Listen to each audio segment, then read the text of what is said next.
ও দাদু, তুমি কি বাজার যাও তো? তাইলে আমার জন্য গটে চকলেট লইসব তো।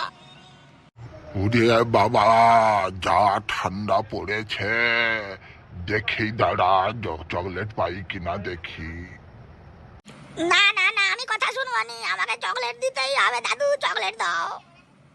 ওরে তোর বাবাকে বল না চকলেটটা লেসতে। হ্যালো রবিন, তুই কি দোকান খুলছু রে এ ঠান্ডায়? দুটা ক্যাডবেরি পার্ক আমার দরে পাঠিয়ে দে তো। কি দাদু ভাই, এবারে খুশি তো? থ্রি চিয়ার্স ফর আমার দাদু, hip hip hurray, hip hip hurray. দাদু তুমি আমাকে আশীর্বাদ করো, আমি যেন বড় হইতে পারি। অনেক বড় হও, মানুষের মতো মানুষ হও।